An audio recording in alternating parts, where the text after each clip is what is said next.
Okay.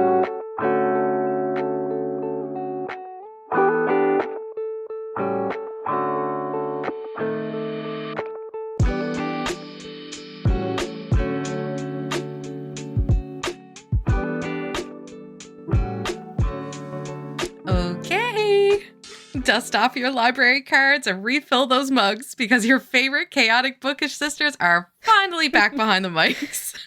That is right. After totally unplanned, but very on-brand, mid-season plot twist, aka life, we are officially out of our hiatus and ready to talk books again.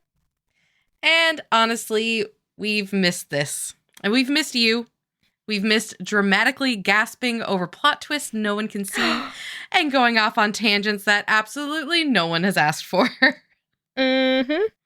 But we weren't just sitting around staring at our TBR piles like guilty gremlins. We did some things, including our cover-to-cover book retreat, which we cannot wait to spill all the tea about. Oh, it was so good. We got bookish activities, we've got stories, we've got questionable snacks, great snack names. It was truly an iconic weekend.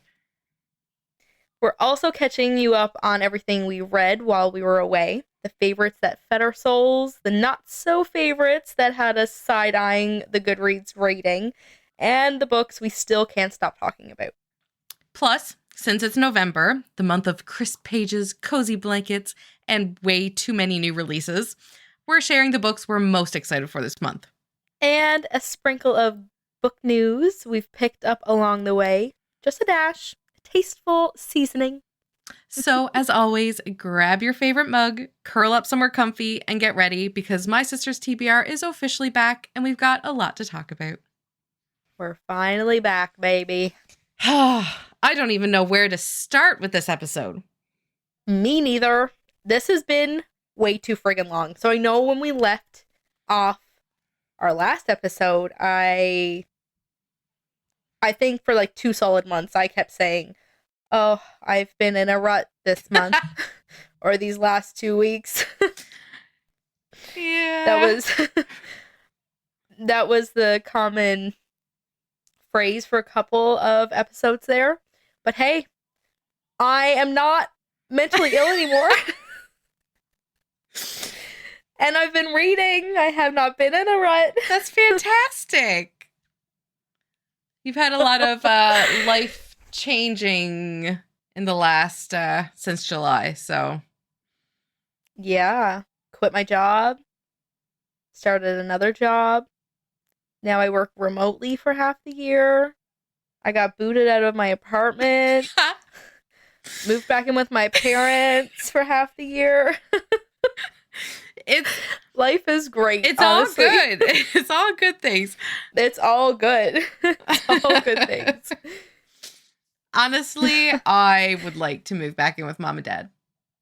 Do that up for me, would you? I don't know if my voice sounds weird, but I still have strep throat. It's only been the last couple of days. But like being able to have mom to take care of me and dad. So I had to go to the hospital and dad went down and wiped off my car. Yeah, I wouldn't mind some of that. Yeah. I wish I could share with you. So you had all of these big crazy changes happening and I literally have had nothing change. I am still just like living as like a chaos gremlin. Just raw dogging life. And still reading all of your books. Yeah, I'm very close to like burnout. Very close. So we'll see. After this weekend, I'm doing a like craft fair market thing this Saturday. So I've been just like super busy this past week because it was very like late notice, we'll say. Mm-hmm. So I'm hoping that after this weekend, I can just try to get a semblance of order in my life again. And especially now with work slowing down. Yeah. So yeah, you'll get that. I hope so. Yeah. because I've got some like big hefty fantasy books that I'm trying to get through. And my brain is Hey, you're almost through yes. You're almost through a big one. I'm almost through like the biggest one. Yeah, which we will talk about shortly. But yeah, I think the biggest thing that has like that has changed over the last like since July was the cover to cover book retreat that we had planned and executed, and I think it went great. I don't know if I'm biased, but I thought it was just a flawless weekend. You did fantastic planning that, and I know you were super stressed. I was, but I stress over like literally everything. And I know I don't need to stress as bad as I do, but I'm very much a people pleaser. Can't help it. So my mindset was I need this to be perfect. I need everybody to come away from this weekend thinking it was, the best it could possibly be. You definitely people pleased. It was great. Thanks. So yeah, I just wanted to like talk a little bit about what the weekend was like. It was a little bit of a different setting from the year before because in 2024 we did like the cozy cabin in the woods, which turned out to be like a spooky weekend because we had that like tail end of a hurricane, which was nice. So we got that like, stuck in a cabin. It was raining outside, that sort of thing. But this year was in a very fancy, nice house in town. So it wasn't in like the woods anywhere, but it was a great location for like housing all of us because there were 9 people this year versus the 6 from the previous year. And next year is shaping up to be like 13 people. That's crazy. Yeah, which will be really nice. The more people we can bring in, the more chaotic, but the better. As long as they'll all abide by the quiet reading times. Oh, yes. Like, I was worried going into it this year, thinking that, like, 9 people? How are we going to get 9 people to sit down and be quiet long enough to read? We were all cuddled up on the couch. I have to shout out to Vic because she went into it like not nervous, not afraid. I don't think she felt like that, but thinking that she would be a real what was it she said? Chatty Cathy. And she was like so proud of herself that she could sit there and just read and I love that. Yeah. Yeah, that flowed very nicely. It did, and it was so nice to just sit around a room with like, a bunch of great women and just read. And yeah, it was so much fun. The games were great. Yeah, like it was like a perfect balance of gossip, laughter, games, and reading and food. Yep. It was. Oh, I loved it. And Ilsa put off this totally epic bookish family feud. Yeah, family feud. And she better do that again next year, but like a billion times bigger. Please. Yeah, just literally the entire night. I wanted to be literally so bad at it. I now know. I mean, I knew beforehand that I was not good under pressure. Yeah, me too. That fully solidified that I was not good. But it was so fun. And you did the bookish charades, which was a hoot. Oh my god, that was so much fun. That was like such last minute. I'm so glad that everybody had so much fun with that. Oh my god, it was just such a great weekend. And we had like the snack table out for the weekend. And like everything was named like ACOTAR themed. Like Jurian's eyes were like the gummy eyeballs. And it was just Amron's Horde, I think, was the Jolly Ranchers. Oh, the High Lord's Gems? Yeah. Gems. Yeah. Yep. Oh my god. So many, and then all of our themed drinks. Yep. Oh, they were so good. The night of our Starfall Ball. And everybody looked amazing. Enough of my rambling about book retreats. I think I could do a whole podcast on book retreats. Oh, it was so fun. But yeah, that's all we've got for our life update. So what do you want next? Do we want to go over news or do you want the new releases? Let's do the new releases. This is my favorite part. I knew it. Hee. Okay. This first one, I seen the cover for this and all I could think was, yes, this is immediately something I'm going to read. Oh. Yeah. Is it actually a comic? No. It's a novel. Oh. Yes. Okay. So the cover of Daddy Issues by Kate Goldbeck is very comic-like. And it just like really sucked me in. What else has she written? You Again? I don't know what that is. Yeah, she just did You Again and Daddy Issues. The name sounds familiar, though. I guess I'm going to have to put You Again on my TBR because that one also looks really good. Okay. They're giving like early 2000s rom-com sort of vibes. Mm-hmm. Okay. Okay. Love it. Okay. So Daddy Issues by Kate Goldbeck. It's 352 pages and it is expected to be published on November 18th. Because Okay. That's pointless.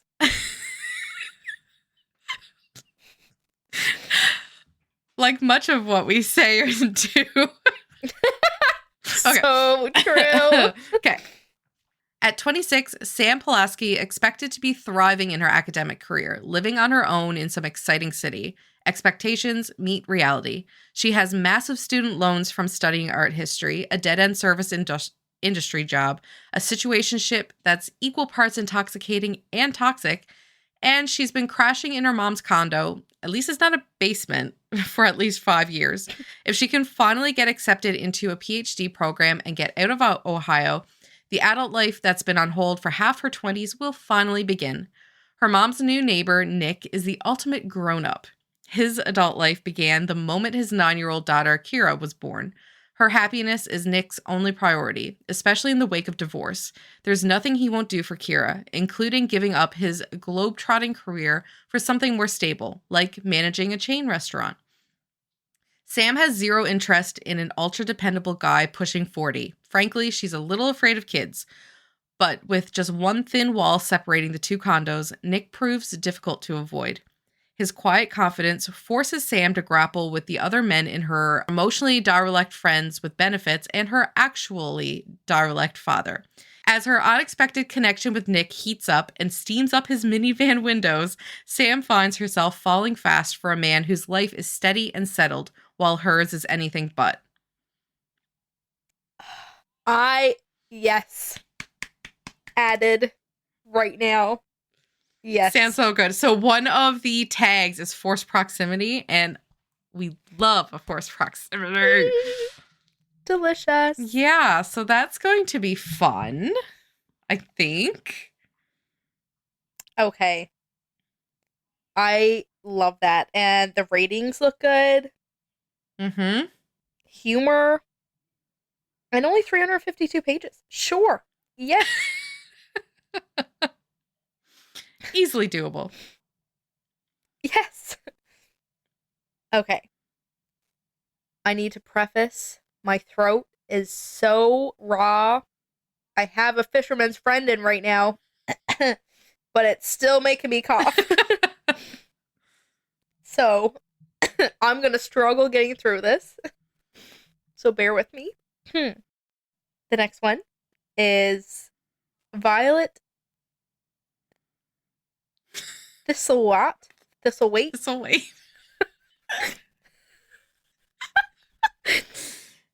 I love leaving the fantasy ones for you.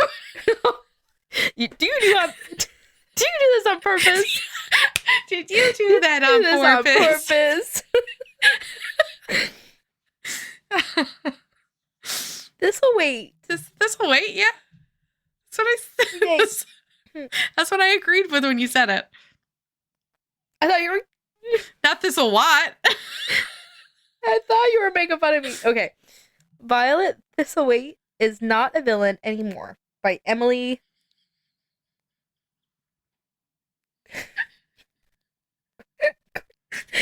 Grimfaltz. We all know here by now that I'm horrible at pronouncing things, so it's fine. That's a very cute cover. It is.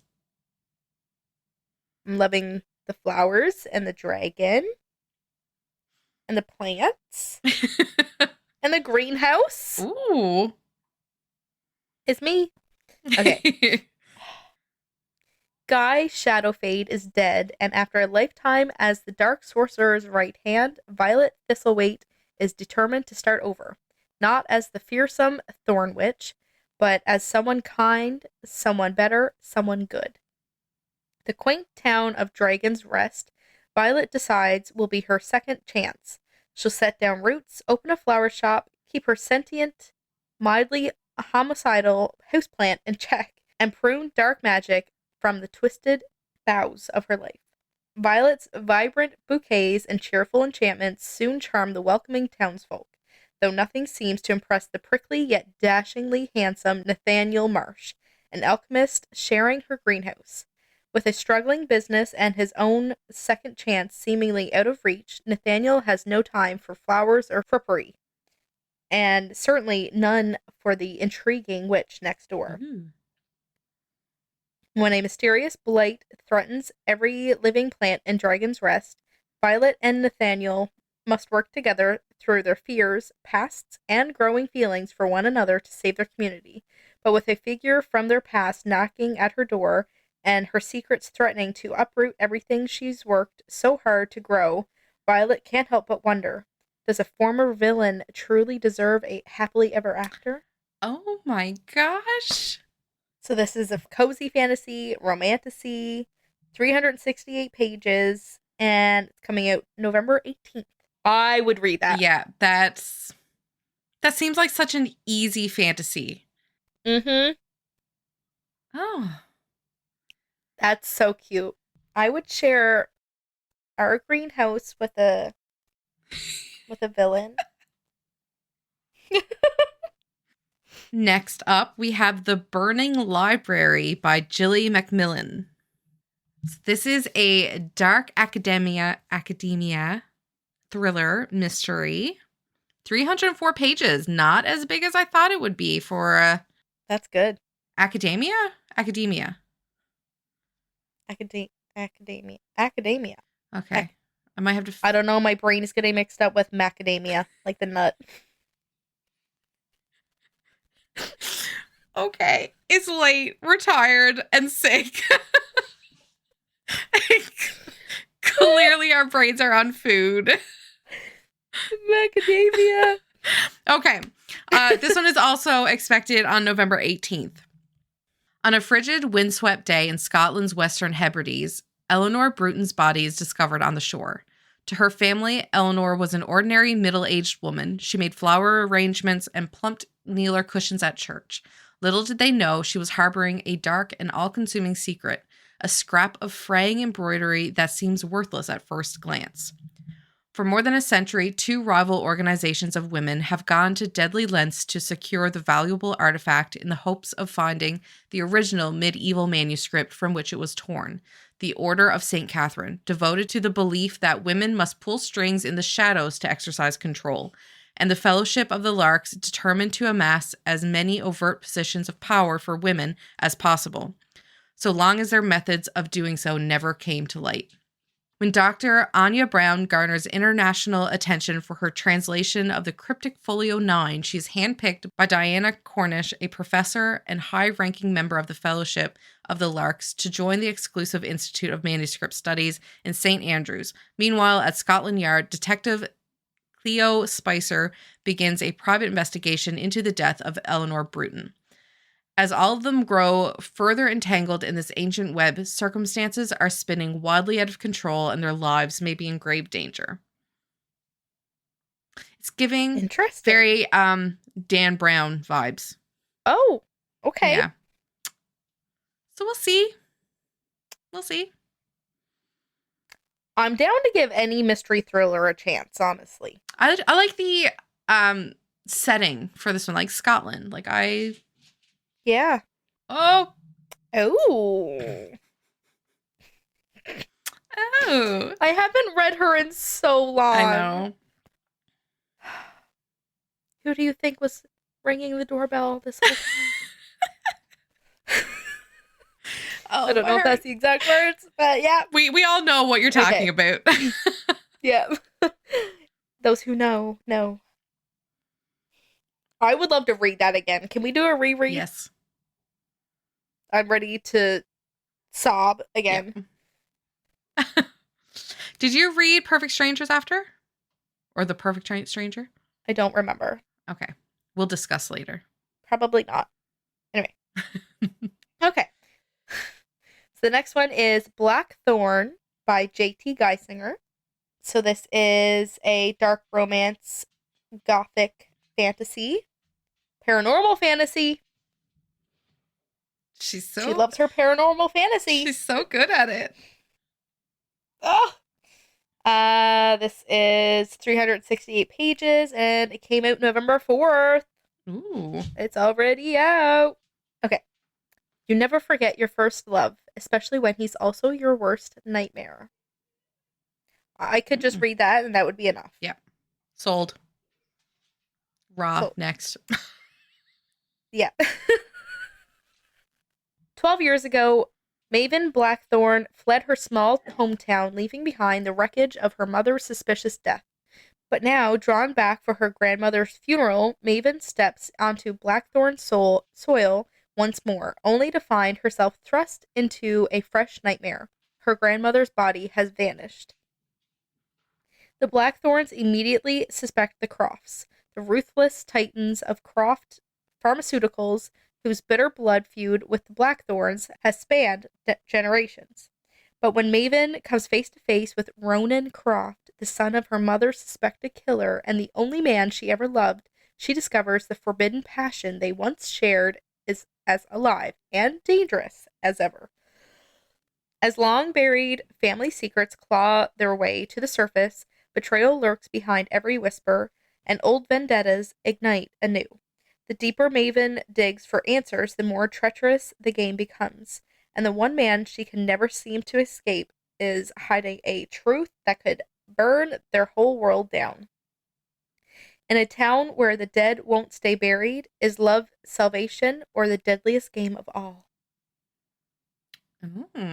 Revenge, Touch Her and Die, Forbidden Romance, Grumpy and Grumpy, Ooh. Beauty and the Beast. Done. Yep. Sold. Yes. So the next one we have is by the Twisted Sisters. Caroline Peckham and Suzanne Valenti are known as the Twisted Sisters. They wrote the Zodiac Academy books. Yeah. Okay. So their new book series is called Hollow. And it is a fantasy. Oh, it's a romantasy. This is a chunkier book. It's 560 pages.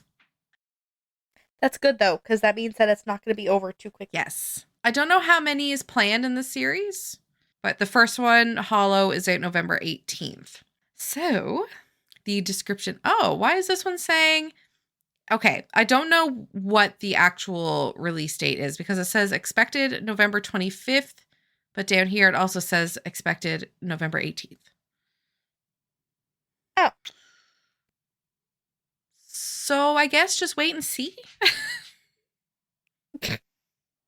Try it a couple of days and see if it's there. Yeah.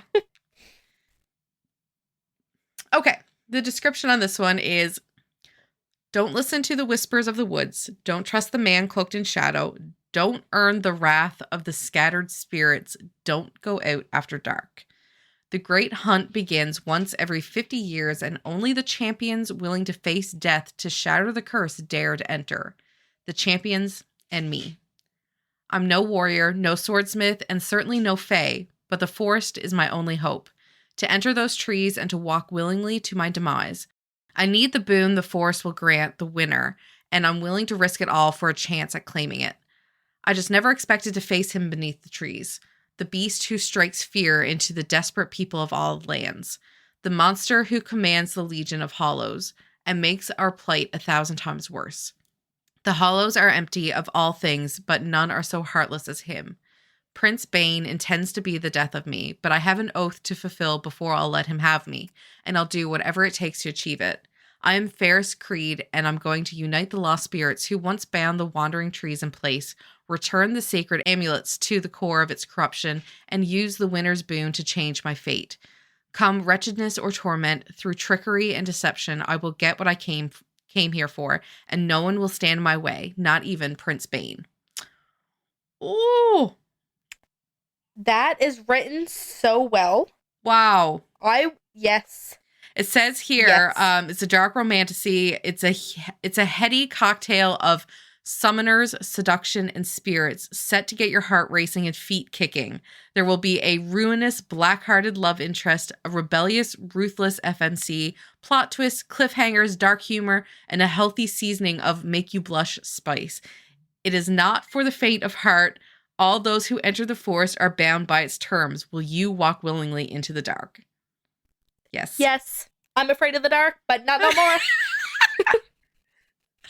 Just tell me where to sign.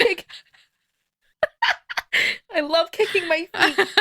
Especially when it's dark romance. Like, when you can get that balance of dark romance and still have your readers, like, giddy as shit, that's impressive. Well, this, like, Alchemized, there was something that was said, and I was like, and it was like, if this was in real life right now. Not the moment.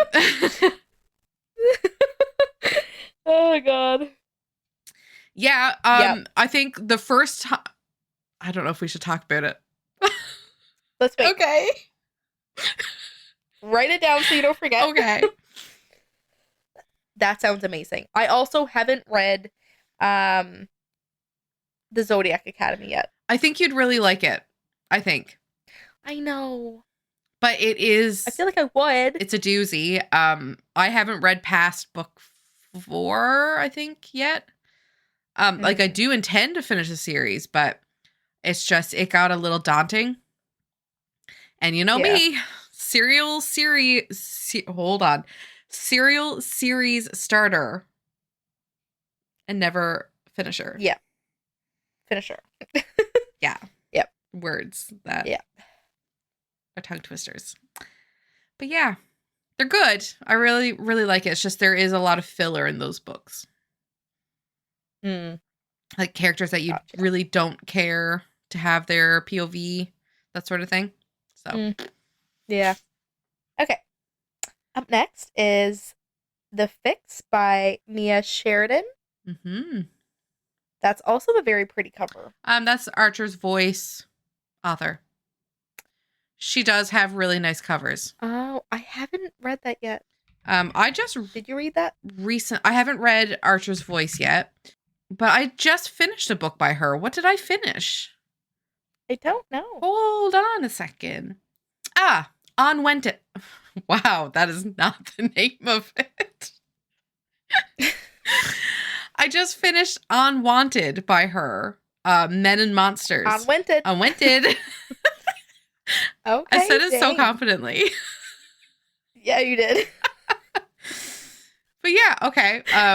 The one that you're saying now, The Fix, was, I think, November first reads book on Amazon Prime. So I have that one ready to read. Gotcha. Okay. So, this is a mystery thriller romance. Wow. Love it. 379 pages, and it came out November 1st. A chilling take on second chances, where a brutal break-in comes back to haunt the sole survivor with a new threat and another victim. 11 years ago, Cammie's mother and sister died cruelly in a violent home invasion. The trauma and notoriety still linger, but Cammie has managed to build a life in her hometown despite everything she's lost. Then one day, it all comes rushing back. A distorted voice on the phone. Would you like a do-over? A disturbing video of a room with bars on the window, trapping a young boy inside who looks achingly and possibly familiar 4 days to find him. With the help of Rex Lowe, an old classmate whose past is inextricably tied to her own, Cammy races to uncover everything she can about the boy, where he is, who he is, and why she's the only one who can save him. But as Cammy and Rex unravel one clue after another, the past and present converge in an explosion of secrets they never saw coming, and a truth they never could have imagined. Ooh. I'd read it. That sounds dark. Yeah. Mm-hmm. Yeah. I am going to read it because I have it on my Kindle. Also true. You're not lying. Yep. And next up we have Haven't Killed in Years by Amy K. Green. This is a thriller mystery. 368 pages, and its expected publication is November 18th. Maren Haggerty, the daughter of a notorious serial killer, was only a child when they arrested her father. Ripped from her home and given a new identity, Maren disappeared. 20 years later, Gwen Tanner keeps everyone at a distance. Preferring to satirize the world around her than participate in it, it's for her safety and theirs. But when someone starts sending body parts to her front door, the message is, I know who you are. To preserve her secrets, Gwen must hunt down the killer, a journey which immerses her in the twisted world of true crime fandom and makes her confront her past once and for all. Maybe she is capable of deep human connections, but she's not the only one keeping secrets. Will opening herself up to others help her find the killer or remind her why it was necessary she hide her true self in the first place? The apple never falls too far after all. Oh, these are really good. Oh my God. So does that mean she's a serial killer too? That's what it sounds like. Will opening herself up to others help her find the killer or remind her why it was necessary she hide her true self in the first place? The apple never falls too far after all. Oh my God. That's chilling. Only one way to find out. To the TBR. Wow, okay. Haven't killed in years. Ooh, maybe the plot twist is that she was the one killing and her father took to fall for her. I'm calling it now. Oh boy. Maybe that was a little too obvious. But maybe that's how Amy wanted it to sound, and that's not actually how it's gonna be. Maybe. Guess we'll just have to read it. Find out. Yep. Ooh. All right. The last one. Snake Eater by T. Kingfisher. Ooh. I still think of the Hollow Places. Yeah. Every time I see a bus. Ugh. Anytime I see taxidermy. Yeah. Like the friggin' wolf that was in my office for like 2 years. Dad brought that up a little bit ago. I was like, yep. I remember getting that video call. There it is. Yeah. So this is a fantasy horror mystery. 208 pages. That's almost one sitting. I love a good short. Yeah. And this comes out November 11th. Or it came out November 11th. When Selena travels to the remote desert town of Quartz Creek in search of her estranged Aunt Amelia, she is desperate and short of options. Fleeing an unhappy marriage, she has exactly $27 to her name, and her only friend in the world is her dog, Copper. On arrival, Selena learns Amelia is dead, but the inhabitants of Quartz Creek are only too happy to have a new resident. Out of money and ideas, Selena sees no harm staying in her aunt's lovely house for a few weeks, tending to her garden and enjoying the strange, desolate beauty of the desert. The people are odd but friendly and eager to help Selena settle into her new home. But Quartz Creek's inhabitants share their town with others, old gods and spirits whose claim to the land long predates their human neighbors. Selena finds herself pursued by disturbing apparitions, visitations that come in the night and seem to want something from her. Aunt Amelia owed a debt. Now her god has come to collect. Cold shivers.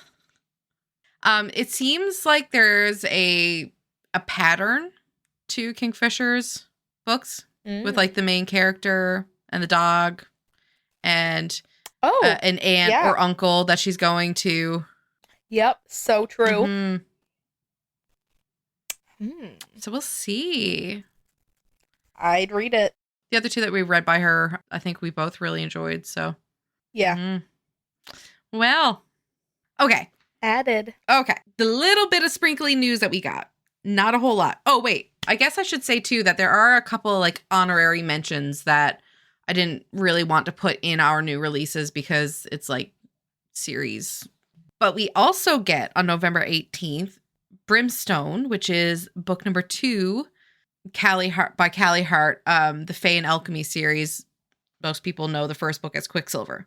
Oh, yes. That reminded me because Kingfisher is the main male character in that one.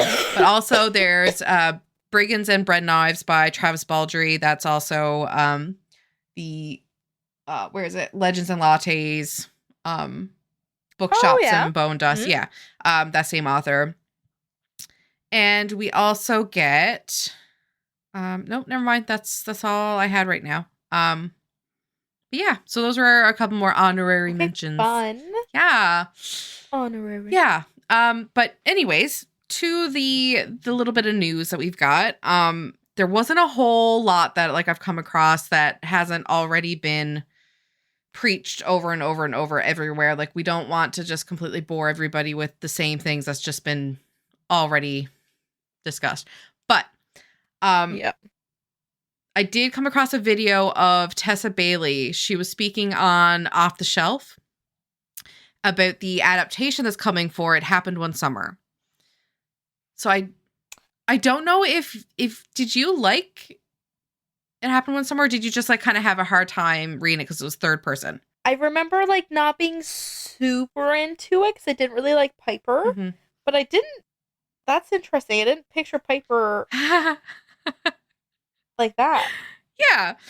So Tessa Bailey was speaking about it, and she says that Nina Dobrev is cast as Piper. Not who I would have fan casted, but I mean, we've seen her now in so many like various roles that I have faith. I think I'm not going to doubt her. True. Tyler Hoffman is Brendan. He was Derek in Teen Wolf. So here's Vampire Diaries and Teen Wolf. So my little teenage heart is just ecstatic. Again, not who I would have fan cast, not how I thought he was described in the novel. Also not what I pictured. No. We have to trust the process, I think. So we'll see. Okay.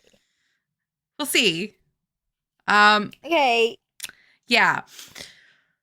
So, and we also found out that Ginny Gardner has been cast as Hannah. I could see her as Piper. Okay. Yeah, that's like, yeah. Right? That's more fitting to my memory. Same. But anyways, there's a director, production company, everything. And they've told Tessa Bailey that filming will be starting soon. She's basically just waiting for the call to be like, okay, let's go. So yeah, that's pretty interesting. Oh. Are you spotting the next bit of news? We have some more Dramini being published. Wait and Hope by Might Be Writing, which is that's the fan fiction, is it? I've never heard of that one.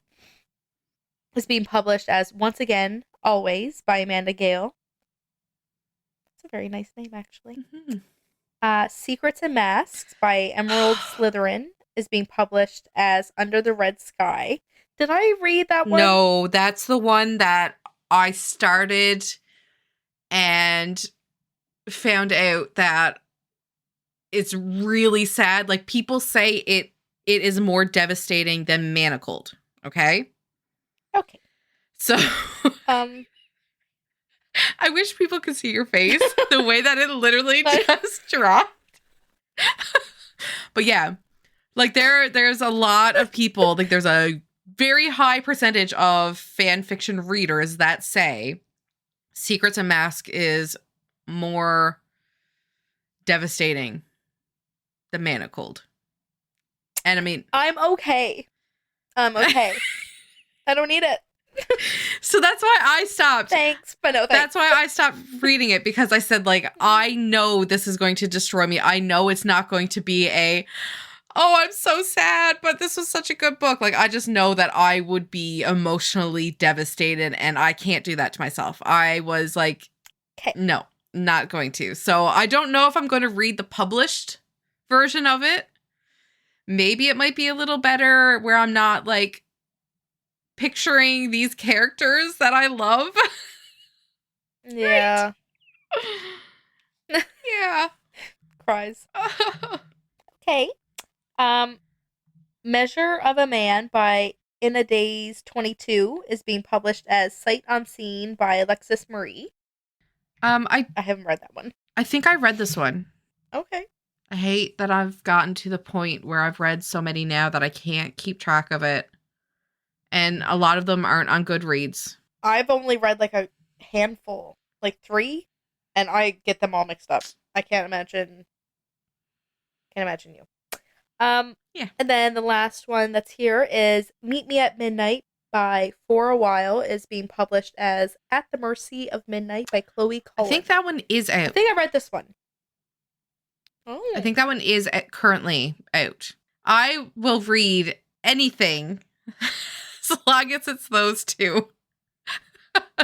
Like, they're all so, like, I remember when you first started talking about Hermione fanfictions, and in my head I was like, okay, they're all gonna be the same. Like, how, like, what's gonna be different? Like, what's so amazing? Like, yes, they're like the bare bones, but like, they're all so vastly different. All these fanfiction authors. Amazing. Yeah, all these fanfiction authors they do such a good job at making different versions of these characters that we already love, are already invested in, and then they just make them their own in a way. And I love them all. Oh my God.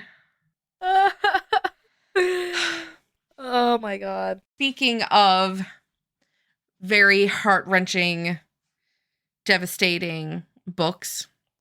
What?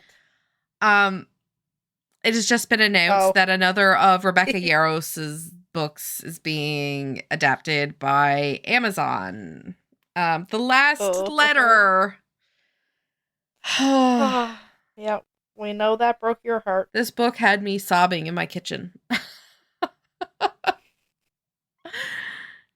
Yeah, this was a difficult book to read, and I think it's going to be even more difficult to watch it. And I don't say that like it was a bad book. It was a phenomenal book. No, it was a really well-written book. It's just, it's going to be very difficult. Because, I mean, sick kids. Hard on your sick kids. Strings. It's so hard reading books with sick kids in them. So, damn. Yeah. Still pretty cool. Okay. What are you reading? Okay, so I have a lot on the go right now. I try not to bring them all, shed light on them all, but the main ones is our featured read, which, I mean, we've already talked about it a little on our Instagram, and I think it was Steve, like, guessed, I guess it was alchemized in one of the posts. Yeah, I seen that. He's just like, oh my God, is it alchemized? Yes, it is alchemized. But yeah, we're reading Alchemized by Senlin Yu. Yeah. And I'm almost done. This is our 3rd November. Yeah. Of featuring a Hermione fanfiction. And yes, our 1st November was Manacled. But Manacled and Alchemized is different. Yeah. Yes, it's the same bare bones, but you have to go into it forgetting about Manacled. Mm-hmm. And then you'll realize the similarities. Yeah. It's different enough that we can still feature it again. Yes. Yeah, I mean, it was born from Hermione fanfiction. Yeah. So, but yeah, there's a lot of people on the interwebs that is now saying, like, do I read Manacled before Alchemized? Should I read it? Should I wait? Should I read it after Alchemized? Don't even worry about it. Like, I don't think it matters. If you haven't read Manacled, I think I would suggest reading Alchemized without reading Manacled first. Because I feel like Alchemized deserves to stand on its own. I had a hard time getting into Alchemized because I was trying to compare all the characters, the scenes, to what happened in Manacled. And that really took me out of the story of Alchemized. But once I got past that, like you said, like it just, and then you start picking up the little quotes that are the same, or you start to say like, oh my God, like this is the part in Manacled where this happened, or like you get those little connections then, and it's such a nice, like little, it's a treat. I think personally, if you're a die-hard Harry Potter fan, read Manacled. If you have access to it, do it.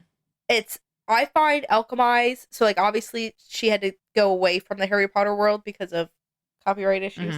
I find Alchemized more dark than Manacled. Yes. Yep.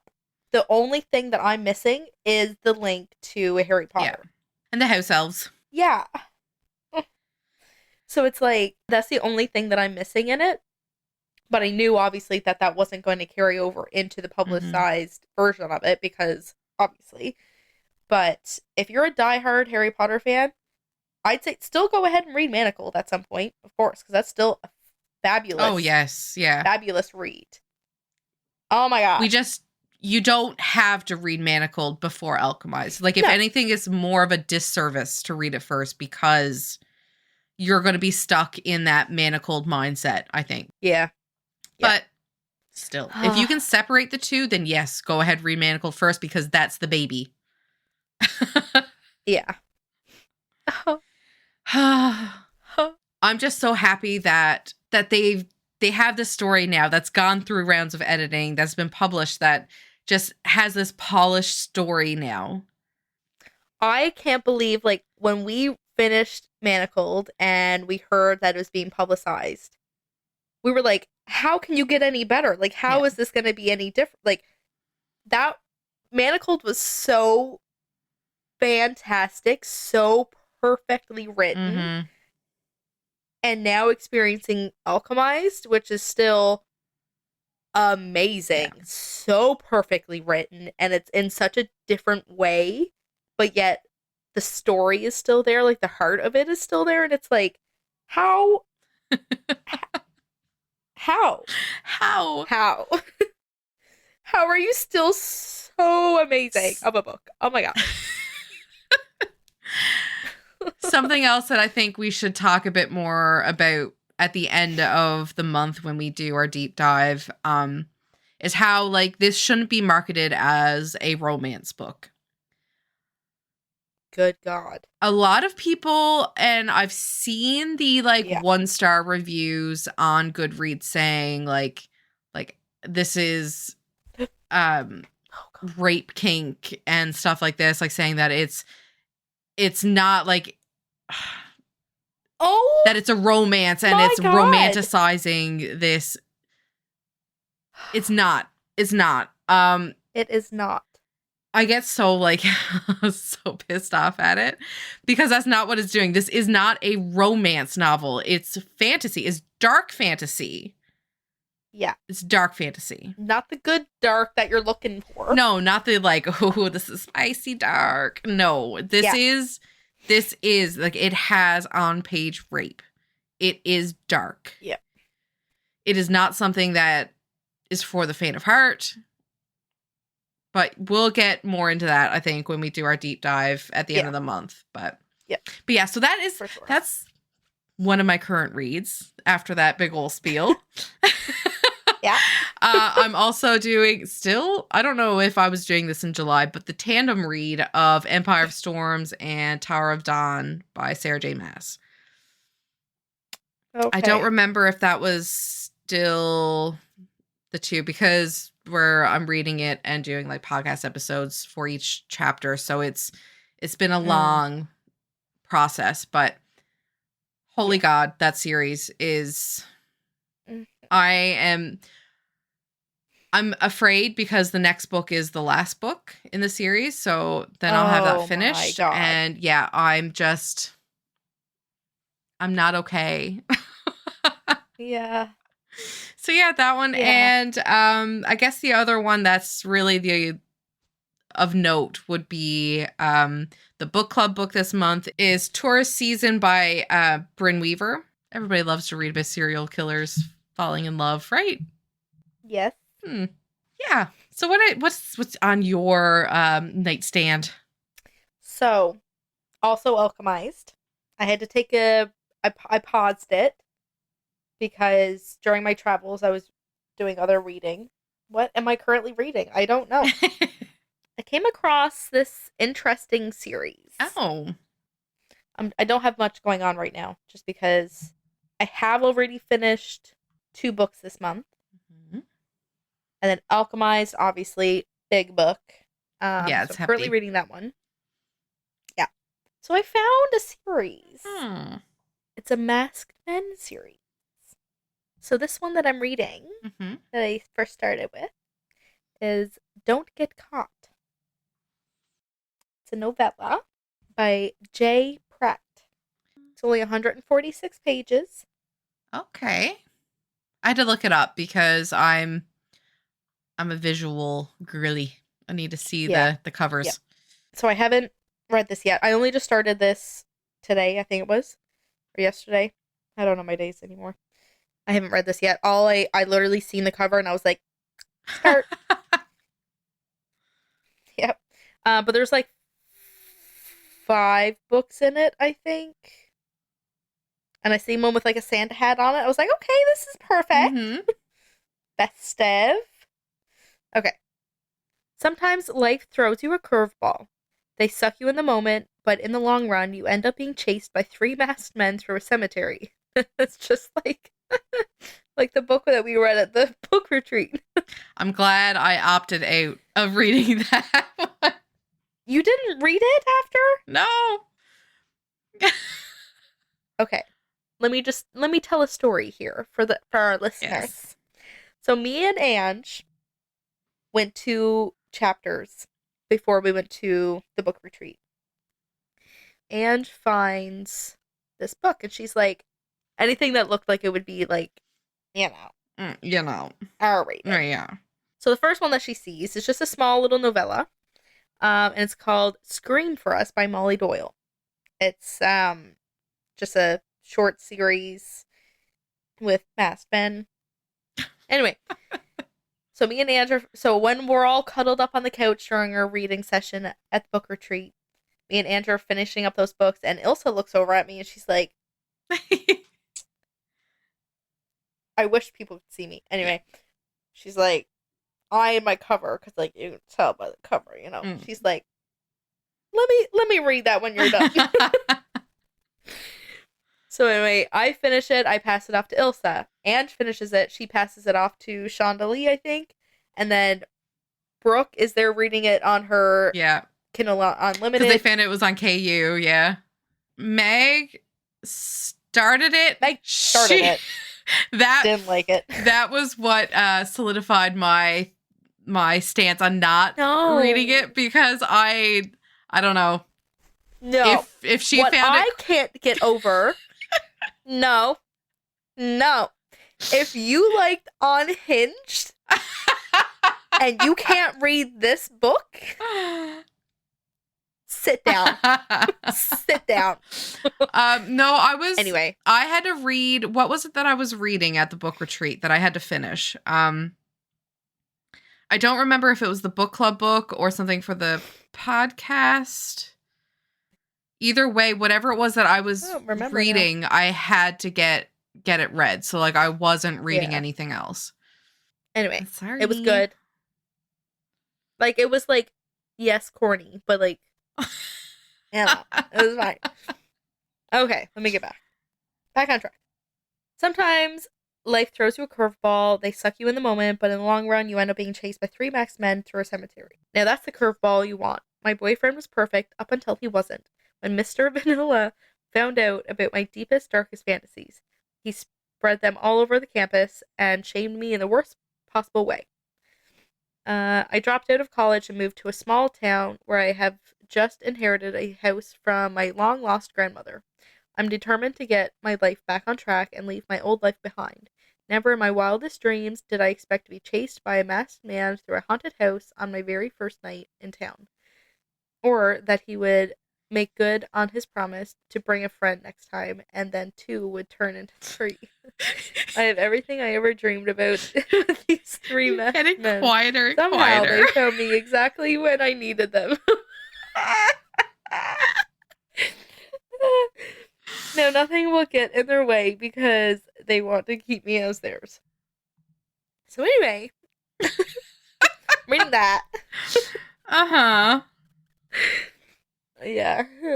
Oh, and I started The Intruder by Frida McFadden. Not very far into that at all yet to even be able to like comment on it. But I'll read that out. The Intruder by Frida McFadden is her latest release, or her most recent release. It's 288 pages. Who knows what the storm will blow in? Casey's cabin in the wilderness is not built for a hurricane. Her roof shakes, the lights flicker, and the tree outside her front door sways ominously in the wind. But she's a lot more worried about the girl she discovers lurking outside her kitchen window. She's young, she's alone, and she's covered in blood. The girl won't explain where she came from or loosen grip on the knife in her right hand. And when Casey makes a disturbing discovery in the middle of the night, things take a turn for the worse. The girl has a dark secret, one she'll kill to keep.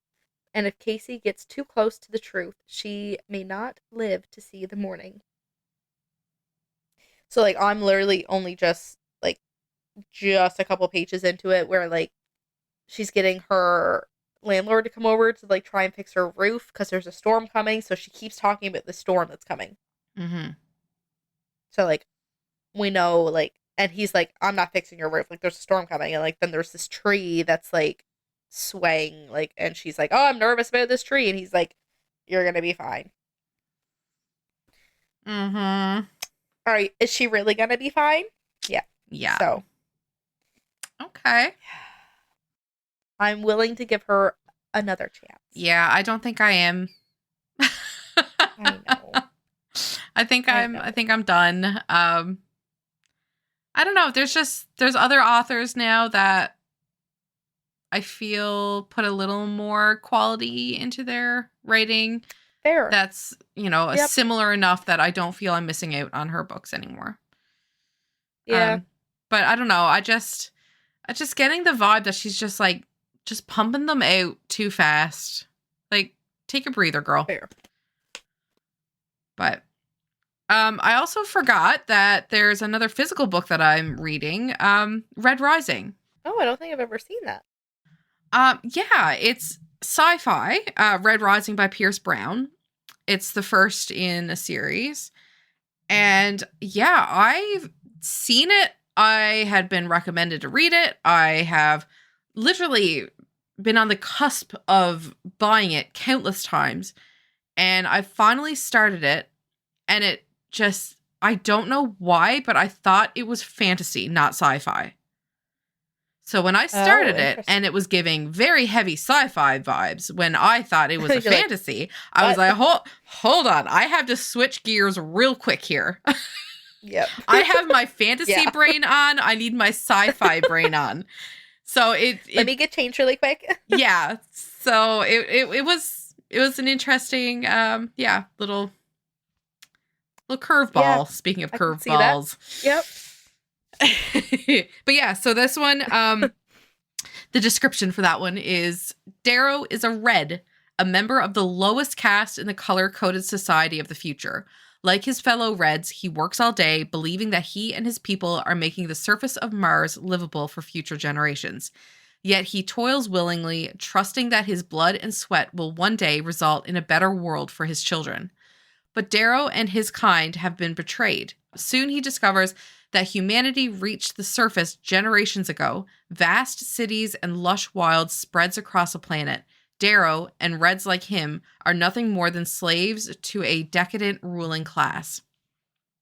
Inspired by a longing for justice and driven by the memory of lost love, Darrow sacrifices everything to infiltrate the legendary institute, proving ground for the dominant gold caste, where the next generation of humanity's overlords struggle for power. He will be forced to compete for his life and the very future of civilization against the best and most brutal of society's ruling class.